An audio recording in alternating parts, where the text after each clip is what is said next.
Vida e morte.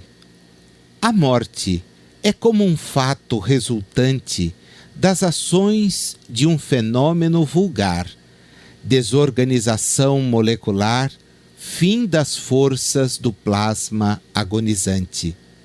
Mas a vida a si mesma se garante na sua eternidade singular e em sua transcendência vai buscar a luz do espaço, fúlgida e distante.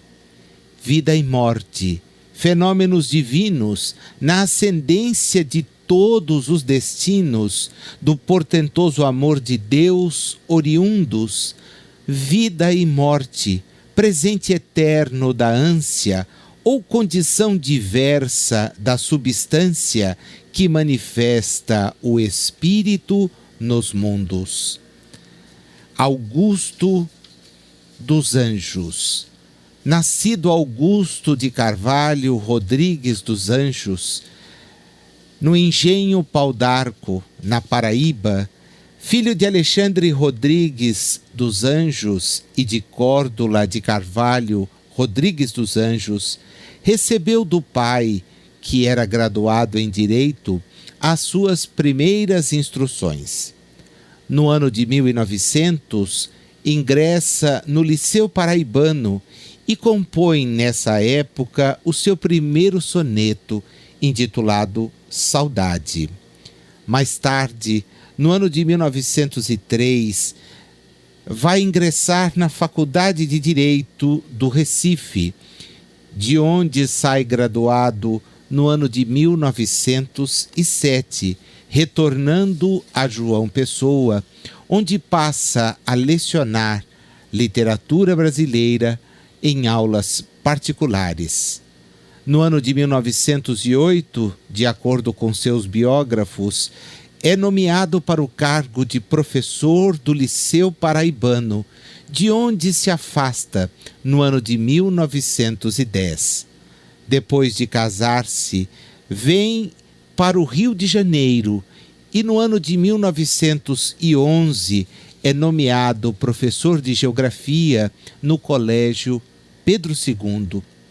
Durante sua vida, publica vários poemas em jornais e periódicos e em 1912 publicou o seu único livro, denominado Eu, que causou espanto nos críticos da época diante de um vocabulário grotesco na sua obsessão pela morte. Podridão da carne, cadáveres fétidos e vermes famintos, como também por sua retórica, considerada por muitos como delirante, embora criativa, absurda, embora digna de todos os elogios. Durante a sua existência, o seu trabalho não recebeu a necessária valoração. Só mais tarde, quando aquela sua mesma única obra, Eu, foi reeditada com a denominação Eu e Outros Poemas, é que o valor lhe foi outorgado. Pois bem, Augusto dos Anjos é um dos poetas que, através de Francisco Cândido Xavier, no livro Parnaso de Além Túmulo, vem atestar a imortalidade da alma e marca o início do mediunato daquele mineiro e cidadão do mundo inesquecível. Objetiva o Parnaso de Além Túmulo, como a Federação Espírita Brasileira assinala, confirmar a transcendência do fenômeno mediúnico em mensagens de poetas brasileiros e portugueses que apresentam seus estilos em variadas formas literárias. Através de versos como os que acabamos de aqui reproduzir, são abordados temas como esperança, evolução, dever, imortalidade, materialismo e sofrimento. O nosso estudo nos coloca diante das questões que compõem um dos itens do capítulo 4 da primeira parte de O Livro dos Espíritos. Os que nos têm acompanhado em tal atividade sabem que estamos analisando o princípio vital. E o princípio vital, o referido capítulo 4, está inserido dentre as causas primárias, estudadas por Allan Kardec nesta primeira parte da obra básica da doutrina espírita. As questões que nos cabem analisar hoje são aquelas que vão de número 68 a 70. O número reduzido, apenas 3, na verdade, não deixa que nos preocupemos em que a abordagem se faça da maneira o mais clara possível, dadas as informações importantes que estão inseridas dentro deste contexto. Seria muito bom que nós iniciássemos analisando as duas expressões, as duas palavras que justificam os itens que serão estudados: vida e morte. Comecemos pela vida. Se formos aos dicionários, e nós nos valemos aqui do Dicionário de Filosofia Espírita de Lamartine Palhano Júnior, iremos encontrar a seguinte definição: vida, estado de atividade inerente aos seres organizados, tempo decorrido entre o nascimento e a morte. Disse também da manifestação autogerencial encontrada no universo, sendo tudo aquilo capaz de manifestar de si mesmo poderes de ordenar a matéria e usá-la para atender às suas necessidades próprias. A própria ordenação do universo revela que é estruturado com a finalidade de permitir a vida, e ele próprio é a manifestação dela. Qualquer ser animado, desde a menor das moneras até o complexo corpo humano, tem vida manifesta. Mas e a morte? Como podemos analisar a questão relativamente a ela? Se formos novamente recorrer ao auxílio dos dicionários, encontraremos no trabalho de Aparecida Merci Espada Borges, Doutrina Espírita no Tempo e no Espaço, com 800 verbetes especializados, advertências bastante lúcidas. A morte, ato de morrer, fim de vida, fim da vida, termo, destruição. Entidade imaginária que a crendice popular supõe ceifeira das vidas. A morte do corpo ocorre com a desagregação da matéria, causada pelo esgotamento dos órgãos. É o mesmo que desencarne. Representa um momento de transição, quando então o espírito encerra mais uma experiência terrena, retornando para a erraticidade. Está na Revista Espírita do ano de 1867 a advertência feita no sentido de que a morte não é senão um tempo de parada na prova terrestre. Longe de prejudicar o homem, ou antes o espírito, ela o chama a se recolher no mundo invisível, quer para reconhecer suas faltas e a lamentar, quer para se esclarecer e se preparar por firmes e salutares resoluções para retornar à prova da vida terrestre. Em A Gênese, capítulo 11, item 13, encontraremos, da parte de Allan Kardec, a seguinte explicação a respeito do fenômeno morte. Sendo o corpo exclusivamente material, sofre as vicissitudes da matéria. Depois de haver funcionado durante certo tempo, ele se desorganiza e se decompõe. O princípio vital, não encontrando mais elemento para a sua atividade, extingue-se e o corpo morre. O espírito, visto que o corpo privado de vida é, a partir de então, sem utilidade, deixa-o como se abandona uma casa em ruínas ou uma vestimenta imprestável. Se formos à questão de número 68, a primeira do nosso estudo de hoje, constataremos que Kardec pergunta às entidades que com ele colaboram qual a causa da morte dos seres orgânicos. A resposta é simples: esgotamento dos órgãos. E ele então, como sempre o faz, busca aprofundar o questionamento, de maneira a dele retirar outros pontos que venham a oferecer subsídios às suas reflexões e a de todos nós. Poder-se-ia comparar a morte à cessação do movimento de uma máquina desorganizada? Sim, se a máquina está mal montada, cessa o movimento. Se o corpo está enfermo, a vida se extingue.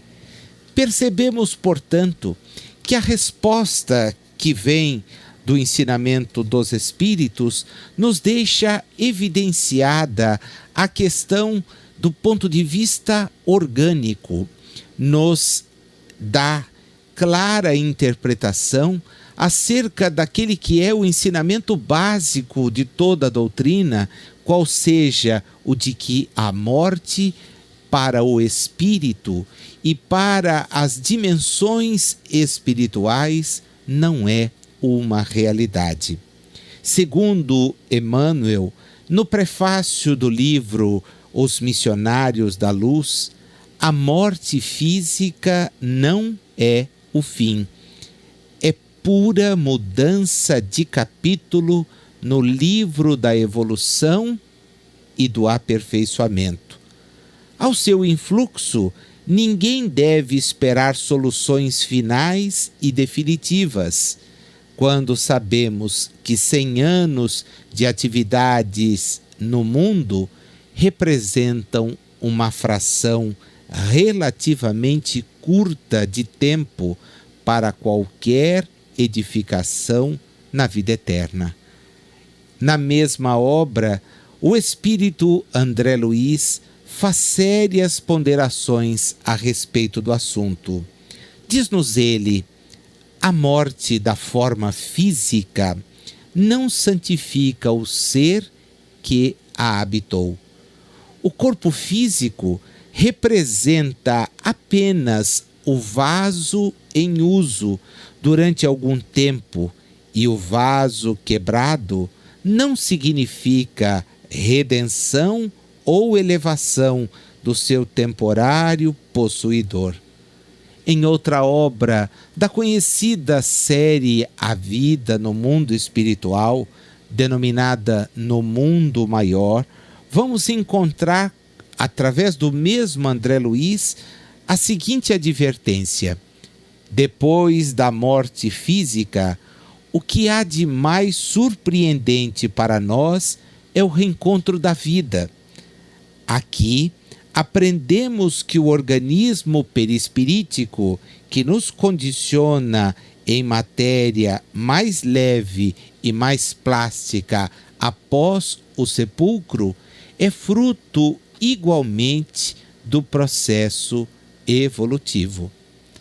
para aqueles que já tiveram a oportunidade de ler o livro Renúncia, são sábias as palavras registradas por Emmanuel, notadamente quando volta à temática da morte para nos dizer que ela não existe como a entendemos.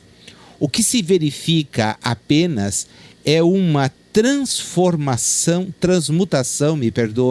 da vida. Os teólogos suprimiram a chave simples das nossas crenças.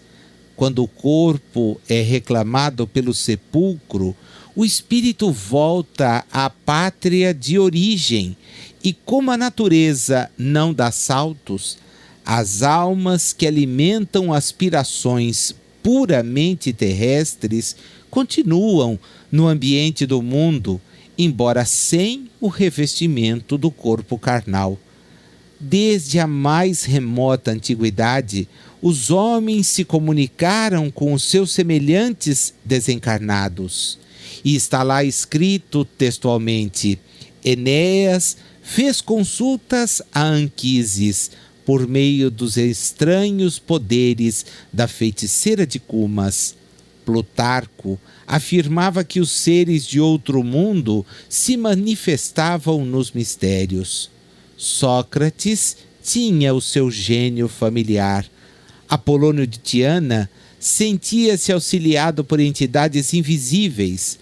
Os imperadores romanos buscavam os pareceres dos habitantes de além-túmulo com a cooperação dos oráculos. Vespasiano mesmo procurou a palavra dos numes tutelares no oráculo de Gerion. Tito fez o mesmo na ilha de Chipre. Trajano imitava-o sondando as revelações do oráculo de Heliópolis, na Síria. Os cronistas do Templo Antigo declaram que Augusto, depois de iniciado no culto de Eleusis, tinha contato com os fantasmas. Nas páginas do texto bíblico, Saul procura o falecido Samuel por intermédio da pitonisa de Endor, e vamos ver os discípulos de Jesus no glorioso dia de Pentecostes tendo acesso a estas manifestações espirituais. Não há, pois, morte para o espírito, só para o corpo de carne, que perde assim a vitalidade. O espírito, em decorrência disto, se vê livre dos obstáculos carnais e adentra o mundo que lhe é próprio, compatível, evidentemente, com o tipo de mentalidade que abriga em si mesmo. Se é criminoso, por certo, encontrar-se-á no meio daqueles que têm as mesmas tendências. Se adota atitudes sacrossantas, certamente encontrará o seu amparo em ambientes espirituais assim. Todavia, é importante que nós, desde já, registremos mais uma vez que não há nestes contatos daquele que não teve uma vida elevada, nem daquele que a teve, condições que sejam imutáveis, pois que o que não progrediu terá chances de fazê-lo e não estará condenado perpetuamente em razão dos seus desvios, da mesma forma como aquele que, tendo logrado avançar no seu processo evolutivo, não ficará distante daqueles que quer bem e por eles certamente trabalhará, como nos dão notícias os inúmeros relatos da literatura espírita.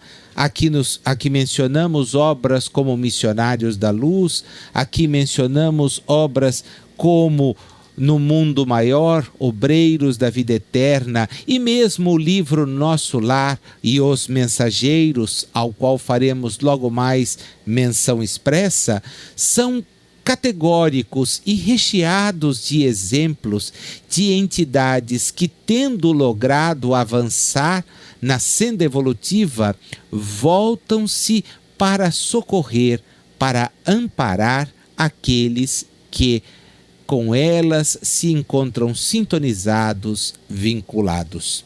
Pois bem, a morte dos seres orgânicos é apenas isso, o esgotamento dos órgãos. Na questão de número 67, levando em conta todo o papel ou todas as referências feitas ao coração como órgão central da estrutura reencarnatória, Allan Kardec quer saber por que é que uma lesão em tal órgão, no coração, antes que a de outros órgãos, causa a morte? Os espíritos lhe respondem que o coração é máquina de vida, não é, porém, o único órgão cuja lesão ocasiona a morte. Ele não passa, como insistem aqueles espíritos luminares, de uma das peças essenciais. Os conhecimentos à disposição nos dias de hoje, notadamente em face do progresso da medicina, nos permitem comprovar o acerto da advertência feita no distante século XIX. As entidades espirituais já preconizavam nas suas advertências que outros tantos órgãos de que se compõe a estrutura do corpo humano, nos seus sistemas que se entrelaçam e dão suporte a esta manifestação do espírito, a lesão pode sim vir a ocasionar a morte. Na questão de número 70, Kardec então quer saber, porque estamos dentro do contexto do princípio vital, é sempre bom levar isto em consideração. O professor Rivail fazia o possível para concatenar as suas observações. Fazia com que, debruçados sobre determinado tema, sobre certa temática, ali buscássemos ver esgotados as dúvidas, todos os questionamentos. Que é feito da matéria e do princípio vital dos seres orgânicos quando estes morrem? A resposta merece dos espíritos a seguinte narrativa: a matéria inerte se decompõe e vai formar novos organismos. O princípio vital, porém, volta à massa donde saiu. Nas notas que lança após a informação recebida, Kardec nos deixa evidenciado o seguinte: morto o ser orgânico, os elementos que o compõem sofrem novas combinações, de que resultam novos seres. E mais, tais seres aurem na fonte universal o princípio da vida e da atividade, o absorvem e assimilam para novamente o restituírem a essa fonte quando deixarem de existir. É o que decorre da resposta. A matéria vai dar forma a novos organismos. O princípio volta. Os órgãos se impregnam, por assim dizer, desse fluido vital, e esse fluido dá a todas as partes do organismo uma atividade que as põe em comunicação entre si, nos casos de certas lesões, e normaliza as funções momentaneamente perturbadas. Mas, quando os elementos essenciais ao funcionamento dos órgãos estão destruídos ou muito profundamente alterados, o fluido vital se torna, pois, impotente para lhes transmitir o movimento da vida e o ser morre. Os órgãos reagem mais ou menos necessariamente uns sobre os outros, resultando essa ação recíproca da harmonia do conjunto por eles formados. Destruído que seja por uma causa qualquer, destruída que seja por uma causa qualquer esta harmonia, o funcionamento deles cessa, como o movimento da máquina, cujas peças principais venham a se desarranjar. É o que se verifica, por exemplo, e isto está expressamente lançado em O Livro dos Espíritos, com o relógio. É verdade que a época em que o codificador lançou as suas observações, conheciam-se mecanismos que permitiam aos relógios funcionar mediante a adição do que se denominava corda. Na verdade, através de movimentos simples, o mecanismo era todo ele preparado para, num certo período de tempo, permitir o funcionamento da máquina. É esta a analogia que ele faz. Um relógio gasto pelo uso ou que acidentalmente se desconjuntou, acaba tendo, diante da impossibilidade de sua força motriz, condições de vir ser posto novamente a andar.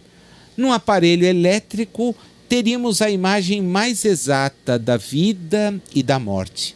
Esse aparelho, como todos os corpos da natureza, contém eletricidade em estado latente. Os fenômenos elétricos, porém, não se produzem senão quando o fluido é posto em atividade por uma causa especial. Poder-se então dizer que o aparelho está, evidentemente que entre aspas, vivo. Vindo a cessar a causa da atividade, cessa o fenômeno, o aparelho volta ao estado de inércia. Os corpos orgânicos seriam assim, como que pilhas ou aparelhos elétricos nos quais a atividade do fluido produz o fenômeno da vida. A cessação dessa atividade causa, pois, a morte. É importante registrar também algumas informações adicionais. A primeira delas é de que a quantidade de fluido vital não é absoluta em todos os seres orgânicos. Segundo os estudos, e que podem ser facilmente comprovados através das leituras que viermos a efetuar, seja das obras espíritas, seja de outras que sobre o tema tratam diante das circunstâncias das especulações científicas, varia segundo as espécies e não é constante, nem no mesmo indivíduo ao longo do tempo, nem entre indivíduos de uma mesma espécie. Alguns há que se acham, por assim dizer, saturados desse fluido, enquanto outros o possuem em quantidades apenas suficientes. Daí, para alguns, a vida ser mais ativa, revelar-se mais tenaz e, de certo modo, superabundante. A quantidade do fluido vital, entretanto, se esgota. Pode tornar-se insuficiente para a conservação da vida, se não for renovada pela absorção e assimilação das substâncias que o contêm. E somos assim então chamados justamente a refletir, porque diante de tais constatações, o fluido vital pode ser transmitido de um indivíduo para outro, e aquele que o tiver em maior proporção, ou porção, melhor dizendo, pode dá-lo a um que o tenha de menos, e em certos casos, prolongar a vida prestes a extinguir-se. Nós somos assim, meus amigos, convocados a refletir. temos informações suficientes dadas a conhecer pelas obras espíritas para formar sobre o assunto um raciocínio bastante interessante. Quando nos reportamos àquela conceituação acerca da morte e da vida, deixamos de registrar o que agora faremos com a maior tranquilidade, já que o nosso estudo envolve exatamente esta tentativa de fixação que em instruções práticas sobre as manifestações espíritas, no chamado vocabulário espírita, a morte é conceituada como o aniquilamento das forças vitais do corpo pelo esgotamento dos órgãos. Logo, é importante levar em conta, privado o corpo do princípio da vida orgânica, a alma se desprende e entra no mundo dos espíritos. Aqueles que tiveram a oportunidade de ler a obra Os Mensageiros, de autoria espiritual de André Luiz, com a sempre dedicada participação de Francisco Cândido Xavier, hão de se recordar dos capítulos finais, quando Aniceto, tendo a companhia do próprio André Luiz e do companheiro de jornada que com eles está envolvido na prestação de serviços à comunidade terrestre, atendida diretamente lá pelo grupo da Casa de Dona Isabel, nós vamos encontrar nos capítulos de número 49 e 50 informações preciosíssimas. Num primeiro momento, quando André Luiz, naquele capítulo 49, está à beira da cama de alguém que ele aponta ter em torno de 60 anos presumíveis e cuja leucemia aniquilava morosamente. Há muitos dias, dizem os interlocutores daqueles espíritos, ele vem em coma, mas estamos precisando de mais forte auxílio magnético para facilitar o seu desprendimento. Aniceto, que aproveita a oportunidade para pedir que André Luiz observe o moribundo com mais atenção, tem a chance de fornecer àquele amigo espiritual inúmeros detalhes que a própria anamnese efetuada acaba revelando e que vai sendo confirmada pelas informações que o orientador fornece. Vamos a daqueles tópicos exatamente porque ele diz respeito ao tema que estamos versando. Está em o livro Os Mensageiros, na edição que possuímos, na página de número 304. É a primeira edição especial tirada pela Federação Espírita Brasileira. Aniceto calou-se por momentos, e enquanto eu via aterrado os mais estranhos fenômenos microbianos no corpo do moribundo, volveu ele à palavra educativa. Vemos aqui um irmão no momento da retirada. Repare a incapacidade dele para governar as células em conflito. A corrente sanguínea transformou-se em veículo de invasores mortíferos que não encontram qualquer fortificação na defensiva. Observe e identificará milhões de unidades da tuberculose, da lepra, da difteria, do câncer, que até agora estavam contidos nos porões da atividade fisiológica pela defesa organizada e que se multiplicam assustadoramente de par com outros micróbios tão prolíferos quanto terríveis. A nutrição foi interrompida. Não há possibilidade de novos suprimentos hormonais. O agonizante retrai-se aos poucos e ainda não abandonou totalmente a carne por falta de educação mental. Vê-se, pelo excesso de intemperança das células, sobre as quais não exerce nem mesmo um controle parcial, que este homem viveu bastante distante da disciplina de si mesmo. Seus elementos fisiológicos são demasiadamente impulsivos, atendendo muito mais ao instinto que ao movimento da razão concentrada. A falar verdade, registra Aniceto, este nosso amigo não se está desencarnando, está sendo expulso da divina máquina, onde, pelo que vemos, não parece ter prezado bastante os sublimes dons de Deus.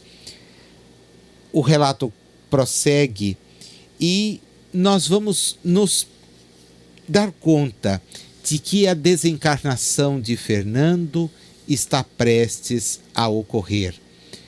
Há, naquele ambiente, algumas outras figuras que estão diretamente interessadas no que se vai desenrolar.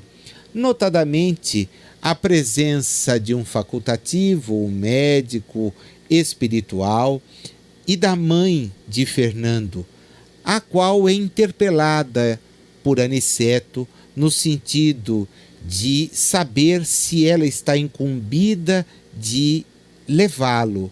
Mas o instrutor, aquele que dirige os trabalhos, fica sabendo, por intermédio daquela mãe, que apesar de todo o seu interesse, todo o seu sacrifício, ela não poderá acompanhar a Fernando. Teve permissão apenas para socorrê-lo nos seus últimos instantes. Ele deverá, em razão da sua própria conduta, desempenhar o reingresso na realidade encarnatória, contando com os recursos de que dispõe. Voltemos à obra. Lá, dentro deste capítulo de número 50, vamos encontrar o seguinte diálogo. A aflição dos familiares encarnados aqui presentes poderá dificultar-nos a ação, diz Aniceto. Observem como todos eles emitem recursos magnéticos em benefício de Fernando. E de fato, registra André Luiz, uma rede de fios cinzentos e fracamente iluminados parecia ligar os parentes ao enfermo quase morto. Tais socorros, diz Aniceto, são agora inúteis para devolver-lhe o equilíbrio orgânico. Precisamos neutralizar essas forças emitidas pela inquietação, proporcionando, antes de tudo, a possível serenidade à família. E, aproximando-se ainda mais do agonizante, tomou a atitude do magnetizador, exclamando: modifiquemos o quadro do coma. E após alguns minutos, eis que o médico encarnado, que também estava à cabeceira de Fernando, diz aos seus parentes: a pulsação está quase de volta ao normal. Melhoraram os prognósticos. A respiração tende a acalmar-se. As senhoras que ali se encontravam resolvem então, em razão do tempo que ali permaneciam, deixar o ambiente. A chamada melhora súbita acaba tranquilizando a todos. E aos poucos, aqueles fios cinzentos que se ligavam ao enfermo desapareceram, sem deixar vestígios. Meia hora transcorre e eis que Aniceto, aproveitando a serenidade do ambiente, começa a retirar o corpo espiritual de Fernando, desligando-o dos despojos. Repara André Luiz que a operação se iniciara pelos calcanhares, terminando na cabeça, à qual, por fim, parecia estar preso o moribundo por extenso cordão, tal como se dá com os nascituros terrenos. Aniceto cortou-o sem esforço. O corpo de Fernando deu uma estremeção, chamando o médico humano ao novo quadro. A operação não fora nem curta, nem fácil. Demorara-se longos minutos, durante os quais vi o instrutor, registra André Luiz, empregar todo o cabedal da sua atenção e talvez de suas energias. Pois bem, nesse instante, a genitora do desencarnado, auxiliada por Aniceto, pelo médico espiritual, prestou ao filho os socorros necessários e imediatos. A família encarnatória da encarnação, a física, chamada pelo médico que observara a mudança brusca, se aproxima e vai lamentar aquele que para eles havia morrido. Morrido? Não. Qual a causa da morte dos seres orgânicos? O esgotamento dos órgãos. A cessação do movimento de uma máquina que se desorganiza. Sai o espírito e vai recobrar, como vimos no início da nossa exposição, a plenitude da sua existência. É evidente, meus amigos, que tal plenitude não vai ser a mesma para todos nós. E não dizemos isso em termos da quantidade, mas da qualidade que haveremos de demonstrar, considerando as possibilidades evolutivas, a semeadura que houvermos realizado na presente e em encarnações anteriores. Iremos, aos poucos, ser chamados à responsabilidade pelos nossos atos. Daí por que termos sempre presente em nossas exposições o fato de que a prática do bem constante, permanente, nos ambientes em que nos encontrarmos, se constitui a maior e mais importante defesa que temos em razão da nossa própria estabilidade. Examinamos a vida e a morte.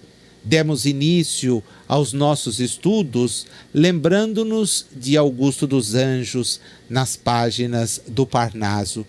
Gostaríamos de encerrar o nosso encontro invocando um outro poeta, Edmundo Xavier de Barros, filho de Pacífico Antônio Xavier de Barros, que nasceu no ano de 1861 no estado de Goiás, vindo a desencarnar no Rio de Janeiro como capitão da arma de cavalaria em 17 de janeiro de 1905. Foi um poeta e desenhista reconhecido, notável, como registram seus admiradores. Através do mesmo Chico, este poeta nos lega uma página denominada Vida. Ao reproduzi-la, meus amigos, gostaríamos de coroar os nossos estudos, convidando a todos para que, em ouvindo o belo poema, refletissem acerca desses dois pontos que no dia de hoje tanto nos levaram à reflexão. Diz-nos o poema Vida: nem a paz, nem o fim. A vida a vida apenas. É tudo o que encontrei e é tudo o que me espera. O ouro, a fama, o prazer e as ilusões terrenas são lodo, fumo e cinza ao fundo da cratera. Esvaiu-se a vaidade, os júbilos e as penas, a alegria que exalta e a dor que regenera. Em cenário diverso, aprimorando as cenas, continuam, porém, vibrando noutra esfera. Morte, desvenda a terra os planos que descobres, fala de tua luz aos mais vis e aos mais nobres, renova o coração do mundo impenitente. Dize aos homens sem Deus, nos círculos escuros, que além do gelo atroz que te reveste os muros, a vida, sempre a vida eternamente. Que a paz seja com todos.